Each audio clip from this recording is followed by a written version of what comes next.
உங்கள் அனைவரையும் இந்த காலை வேளையிலே தேவனுடைய நாமத்திலே வாழ்த்துகிறேன், ஆசீர்வதிக்கிறேன். அனைவருக்கும் இனிய காலை வணக்கங்களை நம் ஆண்டவராகிய இயேசு நாமத்திலே தெரிவித்துக் கொள்கிறேன். எத்தனை பேர் சந்தோஷமாக இருக்கீங்க?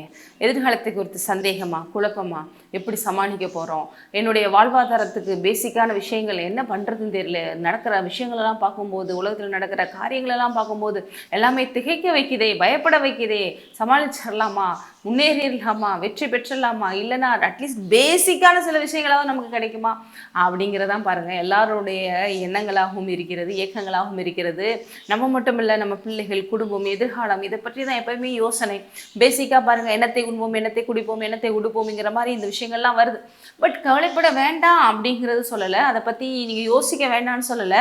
பட் கவலைப்படுறதுனால நம்ம ஏதாவது மாற்ற முடியுமா? மாற்ற முடியாதனால தேவன் சொல்கிறாரு, நான் உன் வாழ்க்கையை பொறுப்படுத்திருக்கிறேன், உனக்கு ஒரு பரலோக தகப்பன் நான் இருக்கிறேன், ஆகவே நீ எதை பற்றியும் அஞ்ஞானிகளை போல அப்படின்னா என்னை அறியாத ஜனங்கள் கவலைப்படுறத போல நீ கவலைப்படாத. சில நேரங்கள் இந்த யோசனைகள் அந்த மாதிரி கேள்விகள்லாம் வரும். பட் என்ன கொஸ்டின்ஸ் வந்தாலும் அது தேவனுடைய சமூகத்தில் அப்பா இந்த மாதிரி எனக்கு தோணுதுன்னு சொல்லும் போது தேவன் அவருடைய வார்த்தையை அனுப்பி நம்ம விடுதலை செய்கிறவராக இருக்கிறார். அப்படியாக இன்றைக்கு தேவனுடைய இந்த வார்த்தை உங்களுக்கு அந்த எல்லா விதமான பயத்திலிருந்து விடுதலை கொடுக்க வருகிறது. ஏனென்றால் நம் தேவன் பெரியவர், அவர் ஆராய்ந்து முடியாத காரியங்களையும் எண்ணி முடியாத விஷயங்களையும் செய்கிறவர். இந்த உலகத்தை படைத்து நம்மளை எப்படியோ போட்டு அப்படின்னு விடல, நமக்காக எல்லாவற்றையும் செய்து முடித்திருக்கிறார், சிலுவையிலே உயிர் தெளிந்திருக்கிறார், மீண்டும் வரப்போகிறார் இல்லையா? அப்படிப்பட்ட தேவன் இந்த உலகத்துல நம்ம வாழும்போது நமக்கு என்ன தேவை?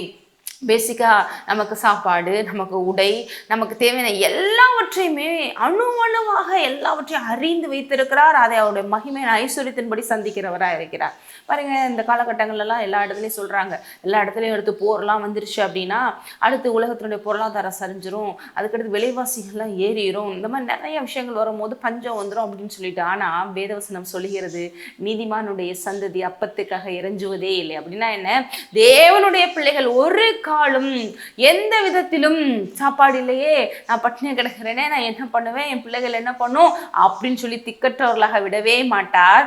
ஏனென்றால் உங்கள் தகப்பன், என் தகப்பன் இந்த அகில உலகத்தையும் சிருஷ்டித்து இந்த உலகத்தில் இருக்கிற எல்லா ஜீவராசிகளுக்கும் ஈவன் அவர் சொல்றாரு, நீ இந்த உலகத்துல காக்கை குருவிகள் எல்லாம் கவனித்து பாரு, அது ஏதாவது வேலை செய்தா அதுக்கு நான் போஷிக்கிறேன். அதே போல பாருங்க, இந்த இடத்துல ஒரு அழகான ஒரு வசனம் வருது.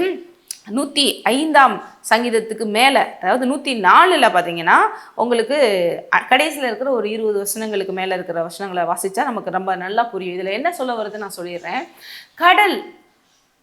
கடலுக்கு அடியில் இருக்கிற ஒவ்வொரு ஜீவராசிகள், இது எல்லாம் எவ்வளோ பிரம்மாண்டமாக தேவன் உருவாக்கியிருக்கார் என்று ஃபைனலாக பேசிட்டோம். அதுக்கு முன்னால் 104 ஃபுல்லாகவே பார்த்தீங்கன்னா, தேவனே உங்களுடைய கிரிகைகள் எவ்வளவு பயங்கரமாக இருக்கிறது, நீர் ஒவ்வொன்றையும் எவ்வளோ அழகாக சிருஷ்டித்திருக்கிறீங்க, வானத்தையும் பூமியும் சர்வ சிருஷ்டியும் பார்த்து பார்த்து பார்த்து சங்கீதக்காரன் என்ன பண்ணுறாரு, தாவீது ஆல்சோ அங்கே எழுதின எல்லாருமே பாருங்கள் தேவனுக்கு நன்றிகளையும் துதிகளையும் சோத்திரங்களையும் ஏறெடுக்கிறாங்க. குறிப்பாக இதில் பார்த்தீங்கன்னா 24லேருந்து சில விஷயங்களை உங்களுக்கு வாசிக்க விரும்புகிறேன். கர்த்தாவே உமது கிரியைகள் எவ்வளவு திரளாக இருக்கிறது. ஆண்டவரே, உம்முடைய எல்லா கைவண்ணங்கள், உடைய கிரியைகள் செய்கிற எல்லாமே எவ்வளவு திரளா இருக்கிறது. ஏதோ ஒன்றென்று நம்ம செய்கிற தேவன் அல்ல, எண்ணில் அடங்காத விஷயங்களை செய்து அதை காப்பாற்றி, அதை ஏந்தி, அதை தப்புவித்து, அதை காப்பாற்றி வருகிறவராக இருக்கிறார். குறிப்பாக அவை எல்லாம் ஞானமாய் படைத்தீர். தேவன் அவருடைய அனாதி ஞானத்தை கொண்டு ஒவ்வொன்றையும் படைச்சிருக்கிறார். நீங்கள் படைப்பை ஒவ்வொன்றையும் பார்க்கும்போது அந்த ஞானம் வெளிப்படும். அப்போ இங்கே தொடர்ந்து சொல்ல வர்றாரு, பூமி உடைய பொருள்களினால் நிறைந்திருக்கிறது. பூமி அதை தேவன் தான் சிருஷ்டிக்கிறாரு. அந்த இருக்கிற ஒவ்வொரு விஷயங்களும் யாரால சிருஷ்டிக்கப்பட்டிருக்கிறது? தேவனால சிருஷ்டிக்கப்பட்டு வைக்கப்பட்டிருக்கிறது. அது யாருடைய பொருள்? தேவனுடைய பொருள். நம்ம அந்த பூமியில இருந்துக்கிட்டு இது என்னுடையது, அது என்னுடையது அப்படின்னு சொல்லி நம்ம சண்டை போடுறோம். ஆனால் உண்மையிலேயே எல்லாமே யாருடையது? தேவனுடையது. பூமியும் அது நிறைவும் கர்த்தருடையது. ஹல்லேலூயா. நம்ம யார், நம்ம அப்பா யாரு அப்படிங்கிறத நம்ம பார்த்துட்டு இருக்கோம். அப்படி நீங்க அறிவு தான் பாருங்க உங்களை பயத்திலிருந்து விடுதலை செய்யும். தொடர்ந்து பெரிதும் விஸ்தாரமுமான இந்த சமுத்திரமும் அப்படியே இருக்கிறது. அங்க பக்கத்துல ஒரு சமுத்திரம் இருந்துச்சான்னு தெரியல, அவர் அதை வச்சு எழுதியிருக்காரு. இந்த பாருங்கப்பா, அந்த கடல் இது எவ்வளவு பெருசா இருக்கு, எவ்வளவு விஸ்தாரமா இருக்கு, இதுல எல்லாத்தையும் பார்க்கும்போது பயங்கரமா இருக்கு. நீங்க தான் அதை நிறைச்சி உருவாக்கியிருக்கீங்க. இருக்கிற ஒவ்வொரு நிறைவுகளும், மீன்கள் இருக்கிற ஒவ்வொரு ஜீவராசிகள், இன்னும் சொல்ல போனா பைபிள் ஸ்காலர் சொல்றாங்க அதுக்கு அடியில் எவ்வளோ நதி ஓடுது அப்படின்னு சொல்றாங்க. அவ்வளோ பெரிய பயங்கரமான கடலை பத்தி பேசிட்டு இருக்காரு.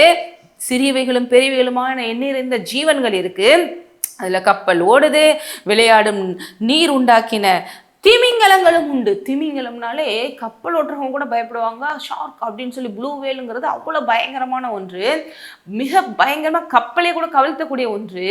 அது டன் கணக்கில் சாப்பிடும் பாருங்க ஒரு வேலைக்கு. ஆனால் இங்கே தேவன் பாருங்க என்ன செய்கிறாரு, ஏற்ற வேளையில் ஆகாரத்தை தருவீர் என்று அவை எல்லாம் உம்மை நோக்கி காத்திருக்கும், நீர் கொடுக்க அவைகள் வாங்கி கொள்ளும், நீர் உம்முடைய கையை திறக்க அவைகள் நன்மையால் திருப்தியாகும். ஹல்லேலூயா. இதைத்தான் உங்களுக்கு நான் இன்னைக்கு சொல்ல விரும்புகிறேன். நம் தேவன், நம்மளுடைய தகப்பன், இந்த உலகத்தில் எல்லாவற்றையும் சிருஷ்டித்து அவர் எல்லாவற்றிற்கும் படியெழுக்கிற தேவனாக இருக்கிறாரு. குறிப்பாக இங்கே ஒரு எக்ஸாம்பிளுக்கு திமிங்கலத்தை காமிச்சிருக்காங்க. திமிங்கலங்கிறது எவ்வளோ நம்மளை மாதிரி ஒரு 4 இட்லி சாப்பிடணுங்கிறது கிடையாது, டன் கணக்கில் சாப்பிடக்கூடிய ஒன்று. ஒவ்வொரு வேலைக்கும் அவரை நோக்கி பார்க்கதான். ஏன்னா அதுக்கு தெரியுது என்னை உருவாக்கின தேவன் ஒருவர் இருக்கிறார், அவரை நோக்கி நான் பார்க்கும்போது அவர் எனக்கு தருவார்னு சொல்லி. அப்பேற்பட்ட தேவன் தான் நம் தேவன். பாருங்க, இந்த உலகத்தில் இருக்கிற எல்லாவற்றையும் போஷித்து காப்பாற்றுகிறவர். அது அவர் கொடுக்க அது வாங்கி திருப்தியாகுமா. ஏதோ கொஞ்சத்தை கொடுத்தாரு அப்படின்னு இல்லை, திருப்தியா திமிங்கலகை டன் கணக்கில் போஷிக்கிற. ஒரு வேலைக்கு எவ்வளோன்னா ஒவ்வொரு நாளுக்கு எவ்வளோன்னு பார்த்துக்கோங்க. இப்படியாக ஒவ்வொரு நாளும் அவர் ஒவ்வொரு ஜீவராசிகளையும் போஷிக்கிறார் என்றால் உங்களை என்னை போஷிக்காமல் இருப்பது எவ்வளவு நிச்சயம். ஆகவே போஷிப்பது அவ்வளவு நிச்சயம், போஷிக்காமல் இருக்கவே மாட்டார். ஆகவே நம்ம தாழ்ச்சி அடைவதே இல்லை. எதை குறித்தும் கவலைப்படாதீங்க. யெகோவா ஈரே, கர்த்தர் எல்லாம் பார்த்து கொள்வார். இந்த வசதோடு இந்த நாளை நீங்கள் ஃபேஸ் பண்ணுங்க. எல்லாவற்றிலும் அவருடைய நிறைவை அவருடைய கரத்திலிருந்து பெற்றுக்கொள்வீர்கள். ஜெபிப்போம். சோத்திரம் தகப்பன், இது அருமையான நேரத்தில் என்னோடு இணைந்து இந்த வார்த்தை கேட்ட ஒவ்வொருடைய இருதயத்திலும் இப்பொழுது கலக்கம் பயங்கள் ஓடிவிட்டது. எங்கள் தகப்பன் நிறைவாக எங்களை போஷிக்கிறவர், திருப்தியாகி நடத்துகிறவர். இந்த உலகத்தில் எல்லாவற்றையும் நீர் அப்படியாக போஷிக்கிறீங்க. உடைய பிள்ளைகளாக எங்களை நீர் எப்படி போஷிக்காமல் இருப்பேன். ஆகவே நாங்கள் விசுவாசிக்கிறோம். இயேசு நாமத்திலே ஆமென். நீங்கள் ஆசீர்வதிக்கப்பட்டவர்.